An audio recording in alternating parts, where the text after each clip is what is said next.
રંગોનો તહેવાર ધૂળેટી સમગ્ર દેશની સાથે સાથે રાજકોટ ખાતે પણ ધામધૂમથી ઉજવણી કરવામાં આવી। બાળકોથી માંડીને મોટેરાઓ સુધી એકબીજાને રંગે રંગીને શુભેચ્છાઓ પાઠવી હતી।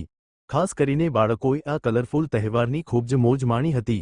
અહેવાલ ગિરિરાજસિંહ રાણા। મારું નામ હાર્દિક વરુ છે। આજે હિન્દુ તહેવારમાં આપણો એક તહેવાર છે જે હોળી ધૂળેટી મનાવી છે। બધા સોસાયટીમાં બધા સાથે મળીને તહેવારની ઉજવણી કરી, અબીલ કલાલના રંગ સાથેની ઉજવણી કરી। ત્યારબાદ રેસકોર્સમાં હવે બધા સાથે ત્યાં ગયા ને ફેમિલી સાથે સોસાયટી સાથે એન્જોય કરીને તહેવારની ઉજવણી કરી છે। આજે જે કલરફુલ હોળીનો તહેવાર છે એના વિશે તમે બીજાને શું સંદેશ આપવા માંગો? આજનો જે તહેવાર છે એ ધૂળેટી હોળીનો તહેવાર છે। રંગબેરંગી કલરને જે છે એની ઉજવણી કરીએ છીએ। બધા સાથે મળીને ભેરા મળીને ઉજવણી કરીએ છીએ। આજનો જે તહેવાર છે બહુ પવિત્ર તહેવાર ઉજવવામાં આવે છે, જે બરસા નાખી હોળી તરીકે ઓળખાય છે આપણે હિન્દુ તહેવારમાં।